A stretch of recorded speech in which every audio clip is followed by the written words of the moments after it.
지난해 인도의 모디 총리가 출범 이후 추진해왔던 모디노믹스를 성공시키기 위해서 두 가지 승부수를 던졌는데요.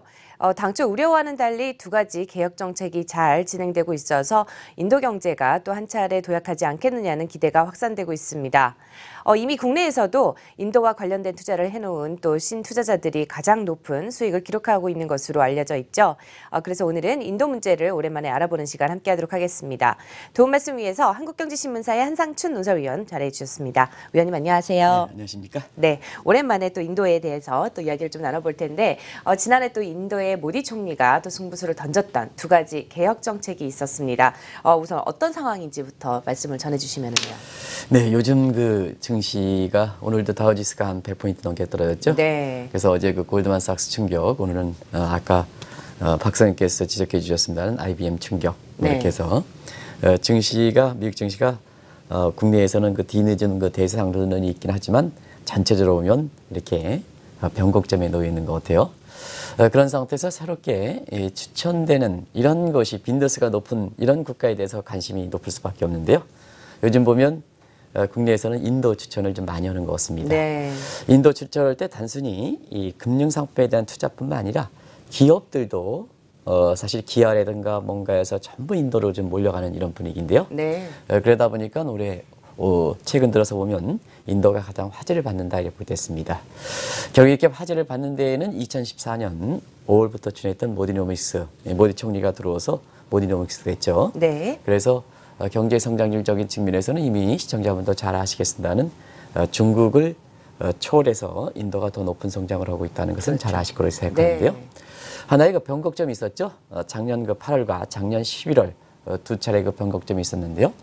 작년 8월에는 사실 그 상품 서비스 때 GST라 하죠. Goods and Service Tax라 해서 네. 요게 이제 우리나라의 부가치세에 대한 잠시 좀 설명드리겠습니다는 요게 이제 작년 8월 달에 의회 통과했습니다. 이게 굉장히 좀 난항을 겪지 않겠느냐 해서 그렇죠. 이거 이제 과도기를 설정했던 거거든요. 이게 의회 통과했지만 바로 그 실천하지 않고 각 지방 정부, 지방 자치정부의 어떤 난항 때문에 1년 정도의 어떻게 보면 과도기를 갖겠다 해서 올해 예정일이 7월부터 시행으로 되는데 지금 임박해 네. 있죠. 그렇죠. 그리고 작년 11월에는 부패 척결을 위해서 시청자 여러분 또 한국경제TV를 통해서 집중적으로 좀 점검이 되었습니다는 화폐 개혁 문제 이걸 그 단행했는데요. 대체로 보면 이런 모디노믹스의 2단계 테이크업하기 위한 두 가지 구조적 요건이 지금 잘 마무리되는 것 같거든요.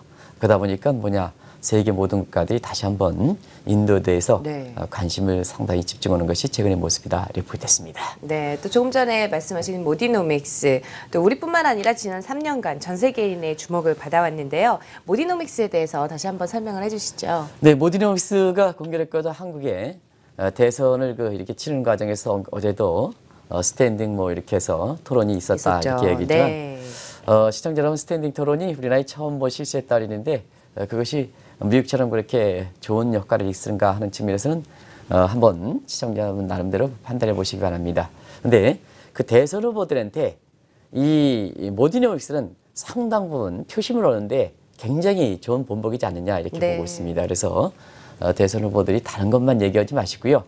이렇게 다른 국가에서 성장하고 성공하고 그다음에 국민들의 어떤 그 마음을 읽고 단순히 국민들의 마음뿐만 아니라 해외 모든 사람부터 이렇게 마음을 읽는 이런 거를 좀 참조해서 공약을 발표하더라도 공약 발표하시기 바랍니다. 그래서 오늘 좀 이 문제를 좀 다시 한번 좀 말씀드리겠습니다. 네.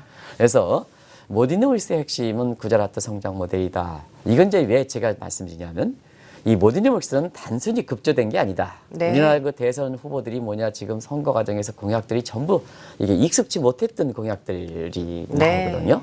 그리고 익숙했다는 용어들은 과거에 공약했던 것을 이렇게 2차, 3차 그 재탕, 삼탕하는 이런 얘기뿐이 아니거든요. 네. 그런 과정에서 보면 모디노믹스 같은 경우에는 성공한 작품에 오랫동안 유지하고 있다. 이렇게 자막 좀 비춰주시기 바랍니다. 그래서 이 구자라트 성장 모델이라 해서 이게 구자라트 시의 성공한 모델이거든요. 구자라트는 파키스탄, 인도의 분장 지역인데요. 네. 여기 보면 이걸 가지고 한 10% 이상 성장한 모델을 그대로 흡수했던 것이 모디노믹스다 이렇게 붙였습니다. 그러면 시간 관계상 제가 이렇게 제목만 읽겠습니다. 네. 기본적인 그러니까 모디노믹스의 기본적인 정신 한번 보면 시장을 중시한다. 그다음에 친기업 중시한다. 그다음에 규제 완화한다. 그래서 규제는 모두 제로 베이스 차원에서 검토한다. 제로 베이스입니다. 제로 네. 베이스. 그리고 창의력을 고쳐한다. 장앵커 네. 어제 그 5명의 TV 토론 봤습니다는 이런 얘기들 하면 얼마큼 이렇게 네. 이뻐 보이겠습니까? 그죠? 그럼요. 네. 대선 후보에 대해서 이뻐 보인다 해서 죄송합니다는 시장 중시 친기업 규제 완화 창의력 고쳐한다면 우리 국민들 입장에선 기대도 어떤 많이 그 될것 기대도 같아요. 많이 되고 어떤 그 내가 어떤 정당에 속해 있느냐 그 여부와 관계없이 굉장히 국민으로부터 볼 겁니다. 그리고 또 한 가지 보겠습니다. 메이드 인 인디아인데요. 어제 5명의 대서협에서 메이드 인 코리아 이렇게 얘기한 적 있습니까? 없습니까? 없죠. 지금 뭐냐? 메이드 인 아메리카, 메이드 인 USA, 메이드 인 재팬, 메이드 인 저머니, 메이드 인 프랑스, 메이드 인 잉글랜드, 메이드 인 인디아 이렇게 얘기하거든요. 세계적으로 네. 이렇게 하는 것을 좀 5분의 그 대선 후보도 이런 걸 좀 참조하시기 바랍니다. 요 내용이 뭐냐면 25개 핵심 제조업을 육성하겠다 이런 얘기거든요. 네. 이런 것이 지금 제조업 중시에서 제조업을 리쇼링 정책, 제조업의 리프레시 정책 이것이 전 세계에 지금 관심이 있거든요. 그런 걸 좀 지금 세계가 하나니까 그런 걸 좀 흡수해서 새로운 대안으로 좀 제시하고 거기 스텝진들이 그렇지 않습니까? 뭐 거기 스텝 만든 사람이 이전 정부에서 뭐 이렇게 경제 개인교서 사람이 급하다고 해서 또 와가지고 또 이렇게 하는 그것도 심지어는 대학 교수라는 분이 그렇게 하는데요. 국민들 입장에서는 굉장히 그게 뭐냐 이전에 뭐 박근혜 정부에서 실패한 정부다 하는데 그 경제정책을 맡은 사람이 이렇게 온다 하면 그걸 또 어떻게 받아들이겠냐 하는데요. 이런 정책들을 좀 이렇게 하실 필요가 있다는 걸 말씀드리겠습니다. 그리고 또 한 가지 해외 기업 유치. 그래서 적극적으로 성장과 고용을 동반 모색하겠다는 얘기고 그다음에 구조개혁을 추진하겠다. 자, 구조개혁에서 인도는 구조개혁의 5대 고질병이 있죠. 네. 라마가가 있고 그다음에 간디 체제, 이 간디 체제 오랜 정치적인 문제거든요. 우리나라의 네. 삼김 체제랑 마찬가지입니다. 아. 이게 좀 벗어나겠다 네. 하는 문제. 그다음에 부정부패 체결하는 문제, 화폐 개혁하는 문제가 있습니다. 네. 그리고 세제 개편하는 문제가 있거든요. 이런 거 5대 고질병을 개선해서 지금 5대 고질병에 거의 마무리 단계가 왔기 때문에 인도가 다시 한번 주목받는 거거든요. 네. 그래서 이러한 그 구자라트의 성장 모델을 바탕으로 하는 모디노믹스의 이 내용을 지금이라도 5대 후보들이 재탕 삼탕하지 마시고 그다음에 남의 얘기 비평하지 마시고 세계적으로 보면 성공한 작품들을 좀 우리 입장에서 좀 이렇게 각색을 해서 내놓으시면 어떻습니까? 시청자 여러분도 5대 후보 중에서 이렇게 내놓으면 괜찮지 않습니까? 관심이 그죠? 확 가겠죠. 관심이 확 네. 가죠? 제가 보기에도 뭐 어떤 정당과 관계없이 이렇게 딱 내놓으면 그렇습니다. 이게 가장 관심이 되는 내용이 아닌가. 또 공교롭게도 한국 경제가 좀 당면한 문제에서 그 풀어가는 뭐든지 풀어가는 해법을 제시한 것 같습니다. 네. 이 구자라트 성장 모델 모디노믹스가 그런 것점에서 오늘 좀 한국경제 TV 방송을 좀 당신네 방송들만 좀 국민들도 보지 말고 5대 후보들도 좀 한국경제 TV 방송을 좀 봤으면 하는 바람입니다. 네, 저희 생방송 글로벌 증시도 좀 그렇습니다. 보셨으면 좋겠습니다. 아무래도 이제 친기업 정책이라든지 청년들을 위한 일자리 창출 이런 것들이 굉장히 또 중요한 만큼 또 좋은 후보들 또 좋은 이야기들 나왔으면 좋겠습니다. 아직도 좀 생소하신 분들이 많으실 것 같아서 조금 전에 또 말씀해주셨던 GST, Goods and Service Tax라고 해서 상품 서비스세 어떤 내용인지 좀 자세히 설명을 해주시면은요. 네, 상품 서비스에는 우리나라의 부가가치세가 같이 다 이렇게 비쓰면 되겠습니다. 네. 그래서 지금 이제 장애커가 영어를 다루시기 때문에 발음이 상당히 좋게 해서 Goods and Service Tax라 해가지고 지금 말씀드렸습니다는 고의 그 이니셜이다 이렇게 보겠습니다. 네. GST. 그래서 시청자 여러분 부가가치세다 우리로 얘기하면 부가가치세하는데 우리는 뭐냐면 단일 국가긴 그런긴 하지만 네.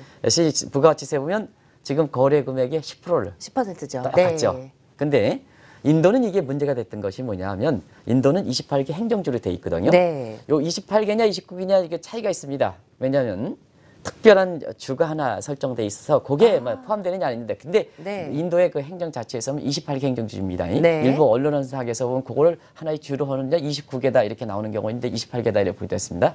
근데요 28개가 전부 뭐냐 지방재정과 관련돼 있는 GST가 서로 다르다는 얘기입니다. 예를 들어서 네. 구자라트주 같은 경우는 예를 든 겁니다. 구자라트 같은 경우는 부가가치세 GS율이 20%고 네. 그다음에 겐지스 같은 경우에는 뭐냐 하면 10%다 하면 자 장현커가 예를 들어서 그 인도를 이렇게 대상으로 하는 뭐 커피숍에 네. 그런 뭐라고 하죠? 커피숍에 이렇게 뭐 이렇게 전체적으로 보면 물품을 납품을 네, 한다면. 납품한다는데 네. 어떤 데 납품 넣는다면은 10%만 내야 되고 어떤 데 하면 28% 되고 이게 헷갈리지 않습니까? 그럼요. 그래서 세제 문제에서는 가장 민감한데요. 이것이 뭐냐? 인도에서 보면 그동안 지방자치 재정과 연결돼 있고 지방자치의 자치자 수반하는 같은 경우에는 굉장히 국민들로부터 아주 민감하기 때문에 네. 이게 고쳐야 되긴 통일시켜야 된다 하지만 인도의 라마다 불교에서 보면 간다라 미스레지오는 라마교 이렇게 그 개설하는 거 이상으로 어려웠던 문제거든요. 네. 근데 모디라는 사람이 뭐냐? 모디 노믹스의 1, 2년 동안에 이렇게 인도보다 추월했던 성장률의 성과를 바탕으로 해서 자, 모디 노믹스가 구체적으로 성공하기 위해서는 여러 가지로 구조적 문제고 구조적 문제는 고질병을 이렇게 퇴치하는 게 아니냐. 그래서 네. 국민들이 어려울수록 국민들의 표심이 벗어날수록 국민의 표심에 인기가 없을수록 인도의 그 이렇게 지속 가능하고 인도의 후손을 위해서 내 당장 표심으로 하면 안 되겠습니다는 모디라는 사람이 뭐냐? 지속 가능한 성장을 위해서는 이거는 개선시켜야겠다. 이게 우리 5대 5명의 대선후보와 다른 점이죠. 네. 당장 표심에 있어서 당장 표심해 가지고 이것저것 말 바꾸는 것과는 다르죠. 근데 국민 입장에서 민감하고 국민 입장에 표심을 떨어지고 모두의 인기를 떨어질수록 그러나 인도의 그 지속 가능한 성장을 위해서는 뭐냐 이걸 반드시 바꿔야겠다 해서 바로 이 카스에서 어려운 이 GST들을 작년에 8월 달에 의회를 통과시켜서 이번에 그 7월 1일 날 이렇게 시행하는 거거든요. 네. 기대 많습니다. 그럼요. 그래서 기대가 굉장히 많거든요. 인도 국민뿐만 아니라 사실 대외적인 측면에서 더 국민들이 대외적인 측면에서 기업이라든가 더 기대가 많다. 왜 그러냐? 네. 7월부터 GS 제도가 이렇게 되면 인도의 경제 성장률 최대 그러니까 기간에 따라서 좀 다릅니다. 네. 0.5에서 최소는 0.5%포인트, 그 다음에 최대는 1%포인트까지 제거될 것이다. 여기 숫자 나온 건 1%포인트가 될 것이다. 네. 이게 얼만큼 크냐면 지금 인도의 경제 성장률이 1, 4분기 한 7.1% 정도 나오는데 최소를 따진다 하더라도 0.5% 끌어올린다. 그러면 7.6%가 되는 거죠. 그러네요. 그러면 굉장히 큰 효과입니다. 이 세제 문제가 통일된다면 굉장히 큰 효과 아니겠습니까? 네. 굉장히 세금 관련해서 아주 간편하고 세제 원칙은 그렇거든요.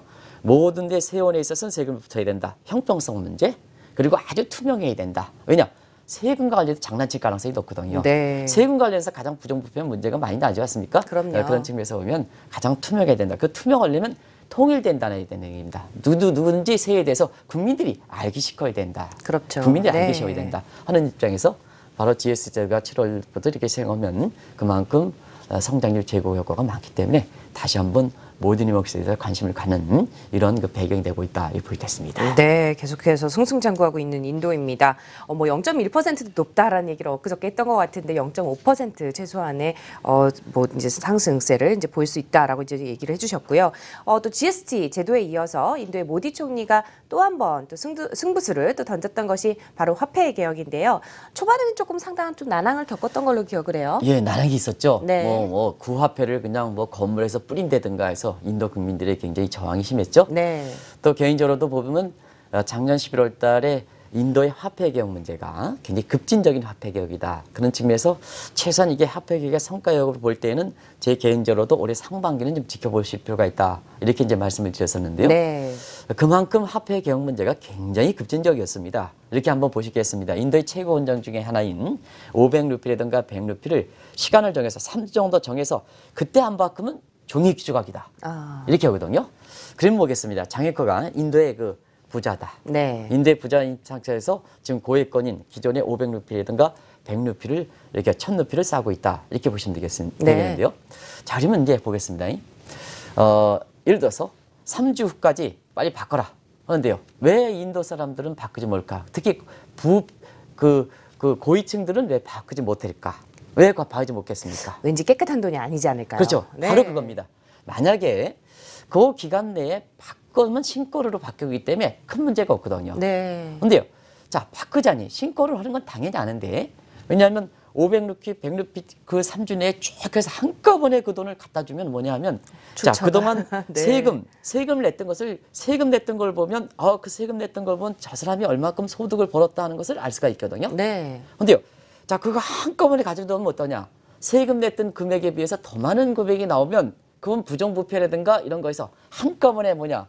저 사람이 사회적으로 뭐냐 부정부패를 저질러서 사회적으로 명성도 잃고 그러거든요. 그러다 보니까 이걸 신고하지 못했던 신권으로 바꾸지 못했던 배경이다 이렇게 됐습니다. 네. 그래서 그 기간이 되니까 500루피라든가 1000루피짜리 휴저가게 되죠. 그러다 보니까 어떻게 되냐? 인도의 그 고위층 같은 경우에는 야 이게 휴저가게 되니까 화가 나겠습니까? 안 나게 되겠습니까? 화나죠. 화나죠. 네. 그러다 보니까 뭐냐 건물 위에서 그냥 뿌려버리는.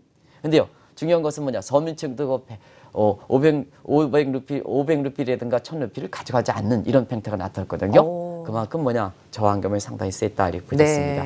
그래서 국민의 저항감이 셌다는 것은 경우에 따라서는 국민의 표심을 위해서 하는 인도의 총리라든가 또 경우에 따라서 우리 그 대통령 같은 경우 대통령 후보 같은 경우에는 굉장히 추진하기가 어렵거든요. 정책 파업링 상태에서 어려운데요. 네. 모디 총리가 굉장히 다시 한번 평가를 받는 것은 그 여부와 관계없이 표심과 관계없이 애국을 생각하고 우리 후손을 생각하고 인도의 후손을 생각하고 인도 경제가 국제적으로 위상을 이렇게 짓고 또 1, 2년 차의 성장 모디노믹스의 성과를 좀 마무리하기 위해서는 네. 국민들이 인기가 어려울수록 국민이 어려울수록 이렇게 개혁을 추진했다는 측면에서 굉장히 성과를 거뒀거든요. 근데 국민들은 뭐냐? 국민들은 그렇게 초기 단계에서 난항을 하고 돈을 뿌려대는 이런 사태까지 벌어졌습니다는. 그렇죠. 결과적으로 나중에 보면요. 결국 국민들에서 가장 아킬레스건이라는 건 알고 있거든요. 인기 없는 정책이라 안 했거든요. 네. 근데 인기 없지만 정책을 추진하니까 지금 개혁의 성과가 났으니까 뭐냐면 인도 사람들이 가장 박수를 치거든요. 네. 우리 대선 후보들한테 많은 시사점을 던져주지 않느냐 생각합니다.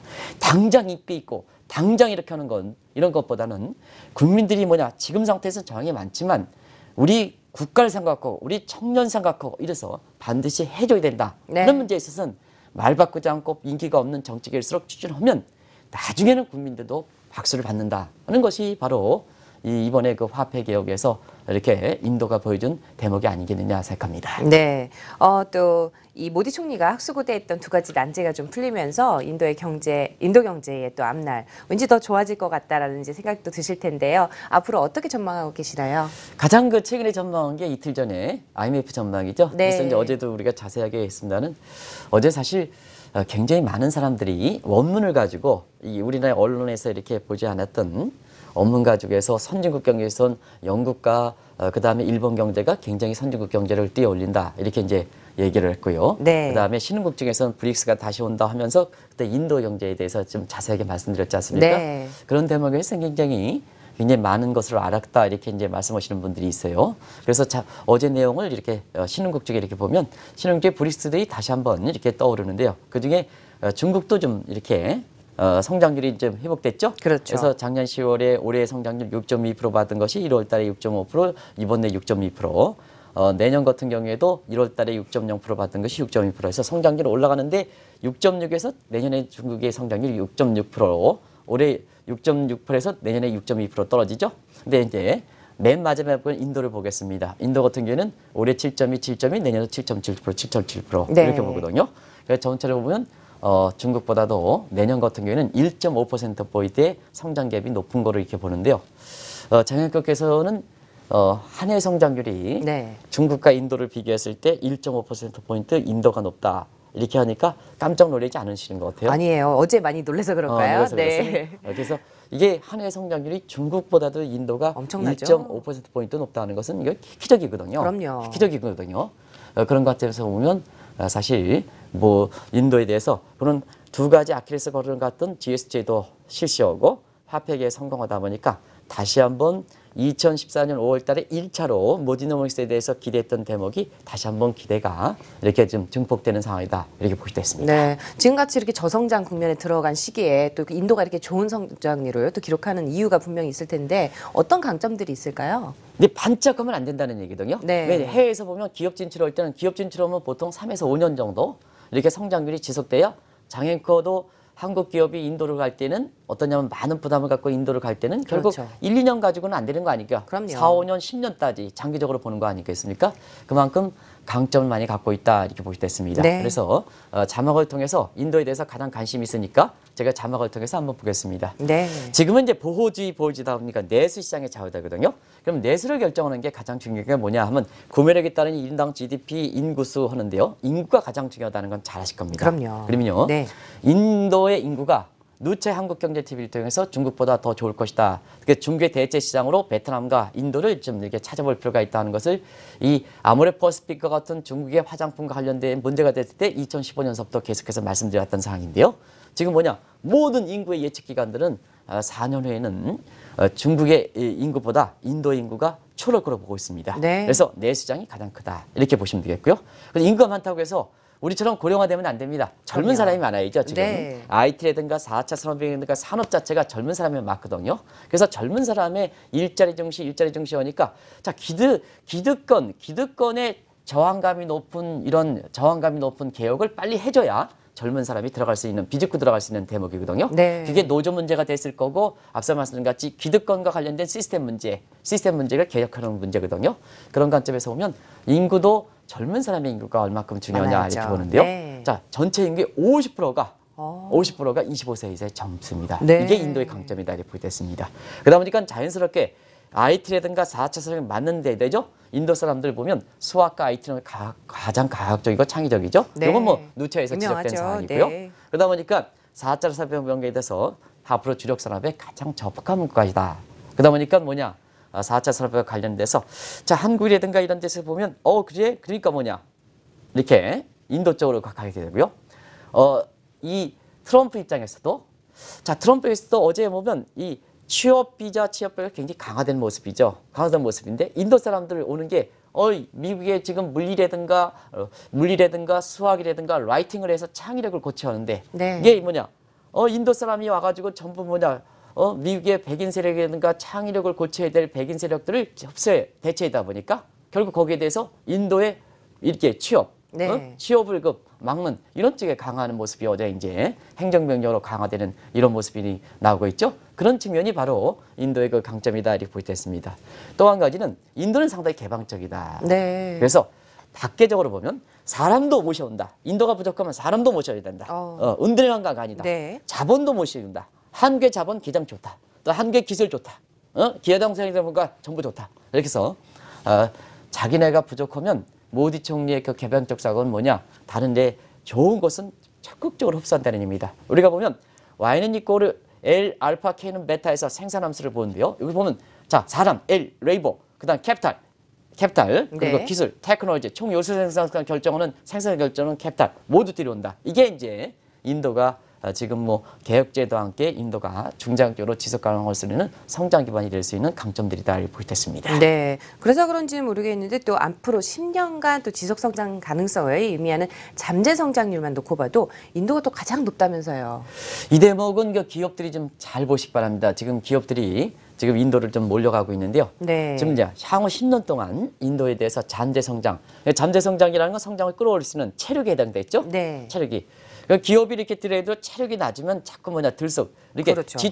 지반이 낙하기 때문에 푹 떨어질 가능성이 있거든요. 네. 근데 그걸 받쳐줄 수 있는 능력을 한번 보겠습니다. 그런 과정에서 이 옥스퍼드 이코노믹스, 옥스퍼드 애널리틱스에서 하는 장기 10년 동안 이렇게 하는 이런 것에 가장 유일한 기관입니다. 그러니까 제가 대우경제연구소에 있으면서 이 자료를 가장 많이 활용했는데요. 네. 세계경영에서 정할 때 기업은 밖에 나가면 10년 이상 목표로 해야 되거든요. 근데 10년 이상 지속 가능한 성장으로는 잠재 성장률 예측하는 기간이 없습니다. 지금 보면 예측이 짧아지지 않습니까? 네. 분기도 짧아진 상태 아니겠습니까? 여기를 보겠습니다. 그러면 인도의 장기적인 그 지속 가능한 성장 기반, 우리 기업 입장에서는 해외 진출할 때 얼만큼 거기에서 안정적으로 적용을 할 수 있을까? 또 투자자 입장에서는 안정적으로 무슨 적립펀드라든가 뭔가 가져갈 수 있을까 하는 이런 측면에서 보겠습니다. 여기 보면 중국은 과거 15년간은 9%대 잠재 성장에서 지금은 향후 10년에 5%대로 줄어들죠. 네. 근데 인도 보겠습니다. 인도는 과거에 7%대에서 향후에 6%대. 어. 그래서 경제가 발전하면 발전할수록 네. 키가 작아지는 것은 당연하죠. 그럼요. 근데 키가 작아지는데 키가 작아지는 폭이 굉장히 적다는 얘기입니다. 네. 7%대, 6%대. 그리고 한국 같은 경우는 보겠습니다. 한국 같은 경우는 3%에서 2%대 이렇게 됐거든요. 잠재 성장률이 굉장히 떨어지죠. 그게 뭐냐? 지금의 입장에서 한국 경제 성장률이 2% 떨어지는 배경이다 이렇게 보겠습니다.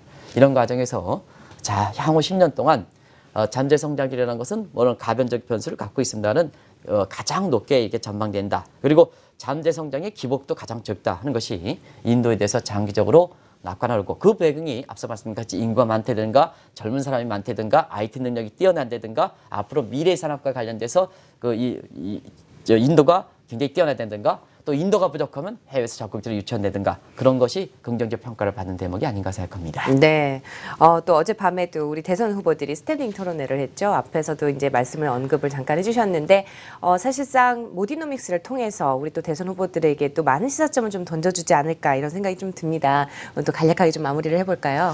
네, 사실 많은 사람들한테 이렇게 보면 저는 뭐 시청자 여러분한테 다시 한번 말씀드리는 국제금융시장을 얘기하는 사람이기 때문에 촛불도 아니고 태극기도 아니고 우리 상징적인 이런 사람이라는 걸 다시 한번 말씀드리겠습니다. 그래서 민감한 사항인데 아마 대선 후보들한테 이런 정도로 보겠습니다. 네. 그래서 이제 보면 자 모디 같은 경우에는 작은 정부를 지향하거든요. 네. 기업을 북돋아주고 국민을 주인으로 돼야 된다는 의미입니다. 이 작은 정부가. 네. 국가가 모든 것을 해야 한다. 대통령이 모든 것을 해야 된다. 이런 거 아닙니다. 여기서 보면 작은 네. 정부. 근데 대선 후보들이 공통적인 시각은 보면 일부 정도 차이가 있습니다. 대부분 다 모두가 내가 하겠다는 입장이거든요. 모두가 하겠습니까? 진 것처럼 이렇게. 그래서 큰 정부를 지향하기 때문에 이게 네. 좀 다른 점이다 하는 걸 말씀드리고 어려울 때일수록 출연한다는 의미입니다. 모디노믹스는 구조도. 네. 표심이 없고 인기가 없을수록 중장기적인 관원에서 길게 보고. 네. 길게 보고 온다는 의미입니다.